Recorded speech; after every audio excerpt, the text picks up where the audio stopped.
Olá, pessoal! E aí, como é que vocês estão?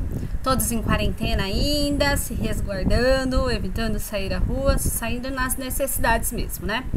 Tenho dois recadinhos para dar para vocês. O primeiro é que o governador, ele prorrogou o decreto da quarentena, então estamos em quarentena até o dia 22 de abril e vamos permanecer nessa metodologia já online.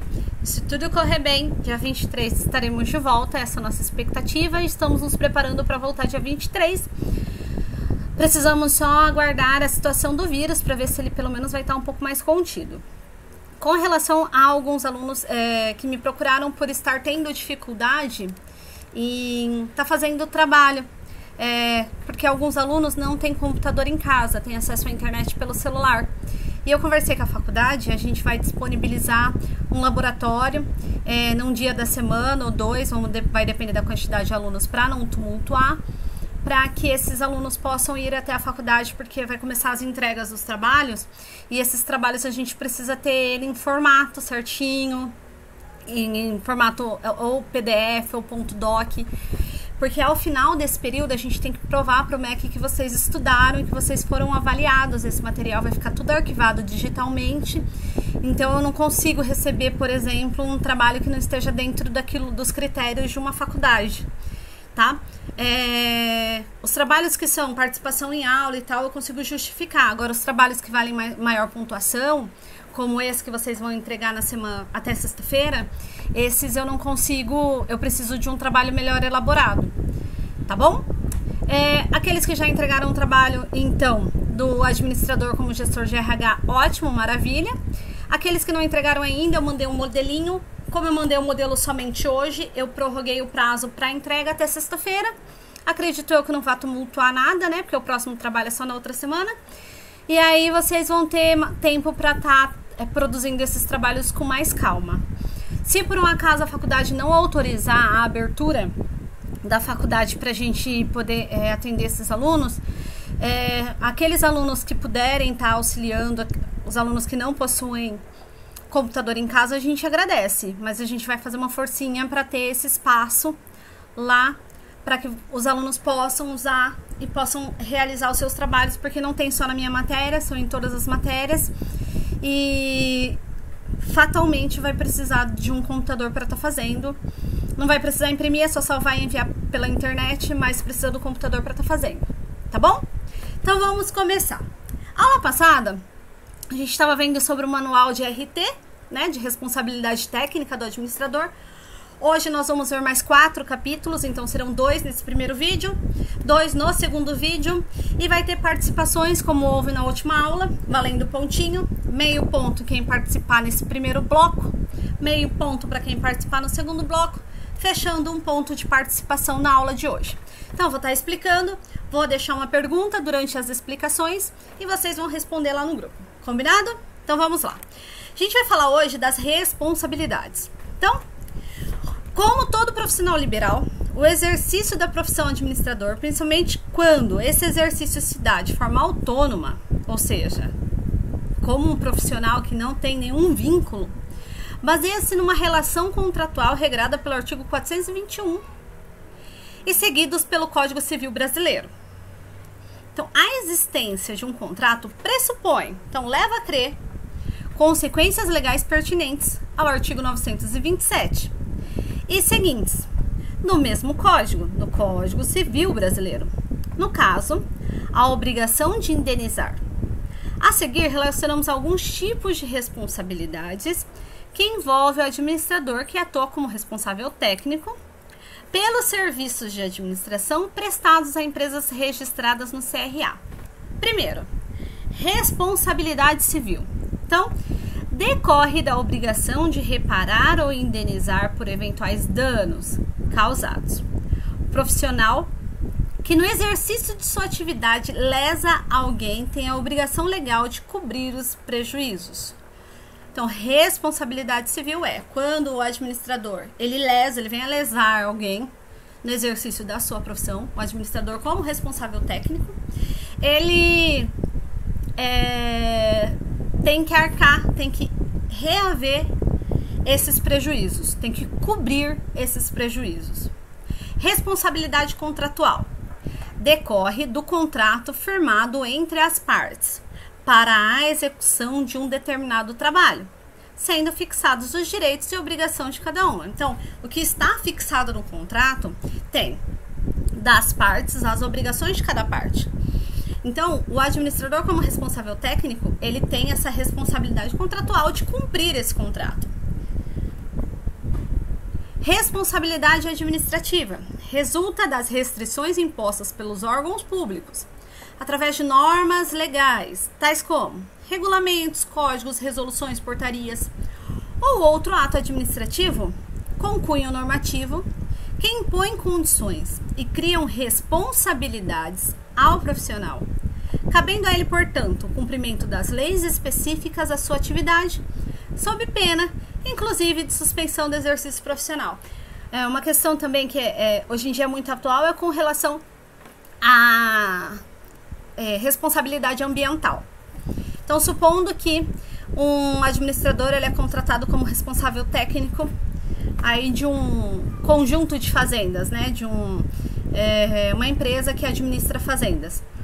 E essa empresa que administra fazendas, ele tem toda a propriedade rural, dependendo de um certo tamanho, ela tem que reservar, tem que ter uma reserva florestal dentro da sua propriedade. Então tem que ter X de pasto ou de cultivo e X dessa propriedade tem que ser uma reserva. Isso daí está previsto em lei. Se o administrador que trabalhar nessa fazenda como responsável técnico, por um acaso, determinar o corte ou que essa reserva ela diminua de alguma forma, é uma descumprimento de uma responsabilidade administrativa. Por quê? Porque está previsto na lei que tem que ter esse mínimo de reserva ambiental dentro da propriedade. Responsabilidade ética. Então, resulta das faltas éticas que contrariam a conduta moral na execução das atividades profissionais no sistema CFA e CRA. Essas faltas estão previstas na legislação do Código de Ética. A ética coloca o profissional sob o julgamento, sujeitando a penalidades. Recomenda-se que a todo profissional a observância rigorosa das determinações do Código de Ética do profissional do administrador. Por isso que vemos o Código de Ética antes. 5. Responsabilidade penal e criminal. Então, aqui a gente começa a falar sobre as responsabilidades sobre crime, certo? Penal e criminal. Então, se eu tenho um crime, se insere um crime, se é um ato gerador de crime, ele incorre uma pena. Por isso que é penal ou criminal. Então, decorre de fatos considerados crimes. Destacamos a apropriação indébita. O que é isso? A prática ou delito da apropriação indébita, quem se apropria de coisa alheia, móvel, de que tenha posse ou detenção. Então, a apropriação indébita é quando eu pego algo que não é meu e digo que é meu. Qual que é a penalidade?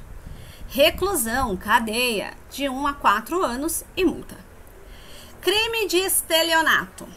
Estelionato é quando eu engano outras pessoas para me favorecer, para ganhar dinheiro ou influência. Obter para si ou para outrem vantagem ilícita em prejuízo alheio, induzindo ou mantendo alguém em erro, mediante artifício, árduo ou qualquer outro meio fraudulento. Então, estelionato é aquele crime onde a pessoa engana o outro, onde a pessoa fala que faz isso que é certo, quando na verdade ela quer que a pessoa faça o errado para que ela se favoreça de alguma forma. Pena, reclusão, cadeia, de 1 a 5 anos e multa.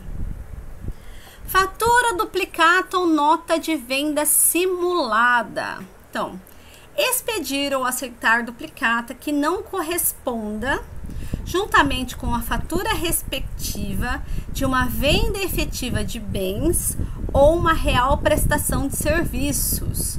Pena, detenção de 1 a 5 anos e multa equivalente a 20% sobre o valor da duplicata. Então, cobrar uma duplicata, receber uma duplicata sobre um serviço e esse serviço nunca acontecer, esse daqui é uma venda simulada. Vender algo e nunca entregar, apesar que aqui você pode colocar que são estelionato e venda simulada. Aí você pode estar enquadrado dentro das duas penalidades, tá?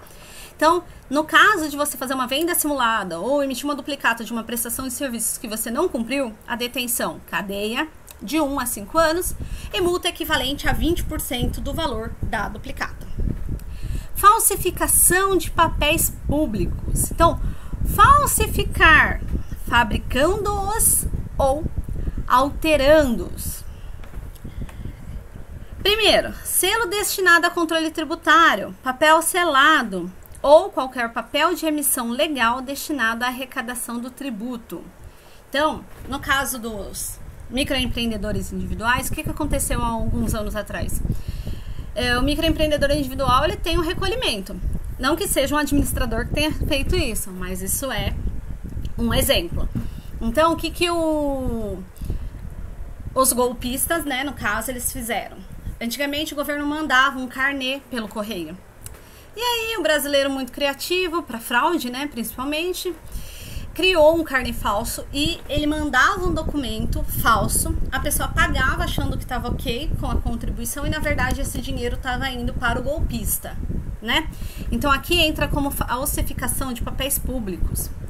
Papel de crédito público, que não seja moeda de curso legal. Então, papel de crédito seria uma nota promissória, qualquer outro documento de crédito onde a pessoa se responsabiliza por alguma coisa e não é um documento oficial, não é uma moeda, né? Vale postal, até selo do correio é considerado falsificação. Talão, recibo, guia, alvará ou qualquer outro documento relativo à arrecadação de rendas públicas ou a depósito ou calção por que o poder público seja responsável. 6. Bilhete, passe ou reconhecimento de empresa de transporte administrada pela União, por Estado ou por município. Para todas essas falsificações de papéis públicos, quais são as penalidades? Reclusão, cadeia de 2 a 8 anos e multa. Aí, incorre na mesma pena quem? Então, incorre na mesma pena de reclusão de 2 a 8 anos quem? Usa, guarda, possui ou detém qualquer dos papéis falsificados a que se refere esse artigo. Então, uma pessoa fez, aqui retém, aqui possui, aqui detém. Ah, não fui eu que fiz, foi fulano, mas eu guardei. Então, eu também vou sofrer as mesmas penalidades.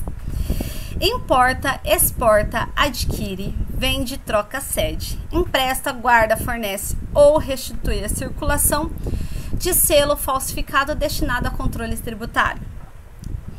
Importa, exporta, aqui já estou no terceiro, adquire, vende, expõe à venda, mantém em depósito, guarda, troca, cede, empresta, fornece, porta ou, de qualquer forma, utiliza em proveito próprio ou alheio, no exercício da atividade comercial ou industrial, produto ou mercadoria.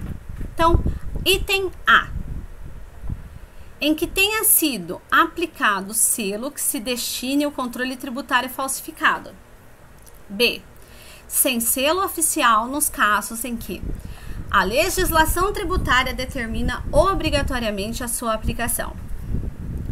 E aí vem 7. Falsificação do selo ou sinal público.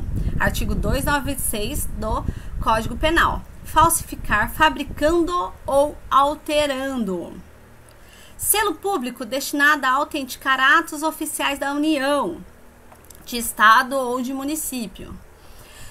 2. Selo ou sinal atribuído por lei à entidade de direito público ou à autoridade ou sinal público do tabelião. Então, existem alguns selos que certificam, por exemplo, que o município está em dia com os tributos da Receita Federal, com o INSS. Esses selos, eles são usados para conseguir, por exemplo, ter recursos, né? Para poder vir recursos do governo estadual ou federal. E aí o administrador, se ele falsificar esses documentos, né? Ele pode ficar preso de 2 a 8 anos. Minto, aqui ó, tá falando reclusão de 2 a 6 anos e multa. E aí sobre o 7º, incorre as mesmas penas quem faz uso do selo ou sinal falsificado. Quem utiliza indevidamente o selo ou sinal verdadeiro em prejuízo de outro ou em proveito próprio ou alheio. Muito parecido com o estelionato, né? Quem altera, falsifica ou faz uso indevido das marcas, logotipos, siglas ou qualquer outros símbolos utilizados ou identificadores de órgãos ou entidades da administração pública. 8. Falsificação de documentos. Então, está previsto no artigo 297 do Código. Falsificar, no todo ou em parte, documento público ou alterar documento público verdadeiro. Pena, reclusão de 2 a 6 anos e multa. Se é agente funcionário público e comete crime prevalecendo-se do cargo, aumenta-se a pena de 6ª parte. Ou seja, soma-se todos esses meses, divide por 6 e aumenta esse valor. Pena, para os efeitos penais, equiparam-se documentos públicos ou emanado de entidade paraestatal, o título ao prestador ou transmissível por endosso, as ações da sociedade comercial, livros mercantis e o testamento particular. Então, para efeitos penais, ou seja, para as penalidades, quais documentos eles são comparados como documento público? O documento de entidade paraestatal, ou seja, que presta serviços paraestatais, né? O título ao portador ou transmissível por endosso, as ações de sociedade comercial e os livros mercantis e testamento particular. Então, considera-se falsificação de documento uma procuração, por exemplo. Eu fiz uma procuração falsa para poder responder e foi identificado que essa procuração ela é falsa. Eu produzi um selo, por exemplo, do cartório de autenticidade. E aí foi descoberto que isso é falso. Eu respondo e eu posso ficar de 2 a 6 meses presos por causa disso. Nas mesmas penas incorre quem insere ou faz inserir na folha de pagamento ou em documento de informações que seja destinado a fazer prova perante a Previdência Social, pessoa que não possui qualidade de segurado obrigatório. Então tem aquele parente que precisa de 2 anos a mais para aposentar. E você tem uma empresa e você pode ir lá fazer um documento falando que essa pessoa trabalhou para você e que você recolheu. Isso daí também entra como falsificação de documentos e pode ter pena de 2 a 6 anos de multa. Então aqui é o segundo. Na carteira de trabalho e previdência social do empregado ou em documento que deva produzir efeito perante a Previdência Social, declaração falsa ou diversa de que deveria ter sido escrita. Então, adulterar, inserir ou colocar informações na carteira de trabalho. Em documento contábil ou em qualquer outro documento relacionado com as obrigações da empresa perante a Previdência Social, declarando falsa ou diversa. Aqui é tudo da Previdência Social. O próximo, que é o 4º. Nas mesmas penas incorre quem omite nos documentos mencionados. No parágrafo 3º, nome do segurado e seus dados pessoais, a remuneração, a vigência do contrato de trabalho e da prestação de serviços. 9. Falsificação de documento particular. Então, falsificar no todo e em parte documentos particulares, como CPF, RG, ou alterar documento particular verdadeiro. Reclusão de 1 a 5 anos e multa. 10. Falsidade ideológica, ou seja, omitir um documento público ou particular declaração que ele devia constar, ou nele inserir, ou fazer inserir declaração falsa, ou diversa da que deveria ser escrita, com o fim de prejudicar direito, criar obrigações ou alterar a verdade sobre um fato juridicamente relevante. Então, falsidade ideológica é falsificar informações que possam vir a lesar outras pessoas. É você colocar algumas informações que são diversas da verdade, do que deveria ser escrito, né? Pena de 1 a 5 anos, multa, e se é documento público, reclusão de 1 a 3 anos e multa se é documento particular, tá? Então, se é documento público, de 1 a 5 anos, se é documento particular, de 1 a 3 anos. Parágrafo único. Se o agente é funcionário público e comete crime prevalecendo-se do cargo, ou se a falsificação ou alteração é de assentamento de registro civil, aumenta-se a pena de sexta parte. Então, esses aqui são os agravantes. 11. Falso reconhecimento de firma ou letra. Reconhecer como verdadeira no exercício da função pública firma ou letra que não seja. Então, falsificar aquele reconhecimento de firma de cartório. Reclusão de 1 a 5 anos e multa se é documento público. E de 1 a 3 anos se é documento particular. Voltando que ainda tem mais. Uso de documento falso. Fazer uso de qualquer dos documentos, papéis falsificados ou alterados, que refere o artigo 297 a 302 do Código Penal. Pena acominada à falsidade ou à alteração. Supressão de documentos. O que é supressão de documentos? É destruir, suprimir, ocultar, desaparecer com esse documento, em benefício próprio ou de outro, ou em prejuízo alheio, documento público ou particular verdadeiro, de que não podia dispor. Pena: reclusão de 2 a 6 anos e multa. E se o documento é público, se o documento é público, de 2 a 6 anos, de 1 a 5 anos e multa se o documento é particular. Impedimento, perturbação ou fraude de concorrência. Aqui a gente entra na prática de dumping. Vocês vão ver lá na frente. O pessoal do 8º termo já viu. Impedir, perturbar ou fraudar a concorrência pública ou venda em asta pública, promovida pela administração federal, estadual ou municipal ou por entidade paraestatal. Afastar ou procurar afastar concorrente ou licitante, por meio de violência, ameaça grave, fraude ou oferecimento de vantagem.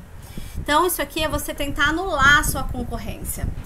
Pena: detenção de 6 meses a 2 anos ou multa além da pena correspondente à violência. Parágrafo único. Incorre na mesma pena quem se abstém de concorrer ou licitar em razão de vantagem oferecida. Então, aquele que aceitar essa impedimento ou perturbação da concorrência, quem aceitar também responde, tá? Pode incorrer na mesma detenção de 6 meses a 2 anos. Inutilização de edital ou de sinal. Rasgar, ou de qualquer forma inutilizar, ou conspurcar edital afixado por ordem de funcionário público, violar ou inutilizar selo ou sinal empregado por determinação legal ou por ordem de funcionamento público para a entidade, ou serrar qualquer objeto. Detenção de 1 mês a 1 ano e multa. Esse daqui, na verdade, hoje em dia é tudo digital, né? Então, só se você entrar no sistema e deletar do sistema a publicação de um edital. Subtração ou inutilização de livro ou documento. Então, subtrair é o quê? Sumir, roubar, levar para casa, desaparecer. Ou inutilizar total ou parcialmente livro oficial, processo ou documento confiado à custódia do funcionário em razão de ofício ou de particular em serviço público. A pena de 2 a 5 anos se o fato constitui um crime mais grave. tá? Então aqui, pessoal, o que eu vou querer que vocês façam? Vocês vão escolher uma dessas penalidades aqui, qual vocês acharem mais interessante, e vocês vão explicar com as suas palavras o que vocês entenderam e vão colocar no final a pena, tá? Lembrando, cada um vai pôr com as suas palavras, pode repetir a mesma responsabilidade, né? É legal, aqui tem bastante exemplo sobre a questão do Código Civil, onde você pode falar sobre falsidade ideológica, enfim, fiquem à vontade, isso daí vai valer o meio ponto da primeira parte da aula. Eu vou continuar aqui sobre o capítulo 5 das anuidades, taxas e multas aos infratores e da legislação de regência da profissão do administrador. Então vamos lá. O Conselho Federal de Administração fixa anualmente, por meio de resolução normativa, os valores das anuidades, taxas e multas devidas aos Conselhos Regionais de Administração. Veja algumas informações sobre esses assuntos. Aqui sobre as anuidades, pessoal, são as mesmas observações que nós vimos na Lei 4769. Então, só vou dar uma lida para a gente só recapitular. 1.1. Diz o artigo 51 do regulamento aprovado pelo decreto 61937 de 67, que é aquele primeiro que foi regulamentado e depois virou a lei de 65, que a falta de pagamento da anuidade ao Conselho Regional de Administração torna ilegal o exercício e a exploração. Em casos de pessoa jurídica da profissão de administrador, é punível o infrator. 1.2. Os valores das anuidades devidas por pessoas físicas e jurídicas encontram-se fixados na resolução normativa baixada anualmente pelo CFA. Desculpa, gente, esse 6193767 é depois da 4769 de 65, tá? Mas aqui tá falando praticamente as mesmas coisas, ó, vocês vão ver. Os valores das anuidades devidas por pessoas físicas e jurídicas encontram fixados na resolução, já li. Em se tratando de pessoa jurídica, os valores das anuidades são estabelecidos tomando como base o capital social da empresa, foi a atividade da aula passada, definido para o registro principal e para o registro secundário. 1.4. Caso a pessoa jurídica não possua capital social, a mesma recolherá a anuidade com base no seu respectivo patrimônio líquido, apurado no último exercício. Se esta comprovar que seu patrimônio líquido é negativo, o cálculo da anuidade deverá ser realizado sobre o ativo imobilizado. Taxas. Os valores das taxas de serviços prestados pelo CRA aos profissionais e às empresas registradas são fixados pela mesma resolução normativa que dispõe sobre anuidades e seus valores, e são definidos pelo tipo de providência solicitada pelo interessado, seja pessoa física ou jurídica.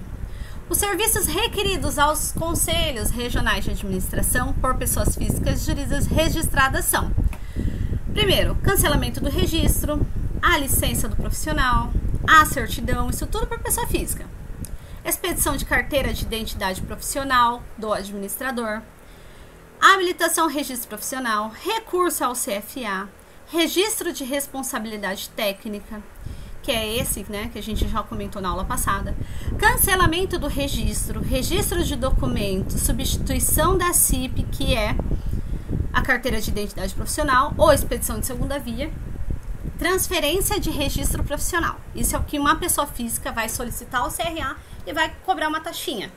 De pessoa jurídica, cancelamento de licença, certidão de declaração, expedição de alvará de habilitação, habilitação da empresa, registro cadastral, recursos, né, no caso se for fazer algum tipo de recurso sobre alguma denúncia, alguma coisa nesse sentido, registros de documentos e de RCA, registro de documentos, cadê?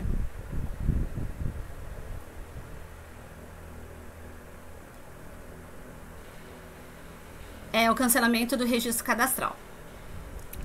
Substituição do alvará ou expedição da segunda via, registro visto em documentos, transferência de registro cadastral. Tudo isso vai ser cobrado uma taxinha de acordo com os serviços do CRA. No ato da concessão do registro cadastral, que é o RC, de pessoas jurídicas, serão computadas para efeito de recolhimento as taxas de inscrições e de emissão de alvará de habilitação, os valores correspondentes aos duodécimos vicendos da anuidade do exercício e as anuidades retroativas conforme o caso, de acordo com a previsão na resolução normativa. Então, se eu faço em janeiro, eu pago o ano inteiro. Se eu pago em fevereiro, eu vou calcular proporcional aos meses que eu vou pagar. Então, é isso que está falando nesse 2.3. 2.4. Possuindo a pessoa jurídica outros estabelecimentos em uma mesma jurisdição, o CRA expedirá tanto alvarás quanto forem os estabelecimentos, cobrando apenas a taxa correspondente a um alvará. Então, se tem várias sedes na mesma localidade, vai cobrar somente um alvará. Lembrando, esse alvará ele não é o alvará de funcionamento municipal, é um alvará de responsabilidade técnica do administrador, tá? É para empresas que prestam serviços de administração. 2.5. Certidões são expedidas pelos CRAs mediante o pagamento da taxa e tem os seguintes prazos. Na certidão de RCA, que é o Registro de Comprovação de Aptidão, 6 meses. Certidão de AT, de Acervo Técnico, 6 meses. Demais certidões, até 31 de dezembro do exercício da expedição. Multas. As multas fixadas pelas mesmas resoluções normativas que depõem sobre a anuidade e taxas baixadas anualmente pelo CFA, abaixo estão relacionados os tipos de infringências cometidas por pessoas físicas e jurídicas. Pessoa física, exercício ilegal da profissão pela falta de registro no CRA. Exercício ilegal da profissão por não graduado em administração. Então, isso aqui é quando insere multas, né? Exercício ilegal da profissão por atuação com RP vencido. Se o RP tiver vencido, não posso exercer. Exercício ilegal da profissão pela falta de pagamento da anuidade.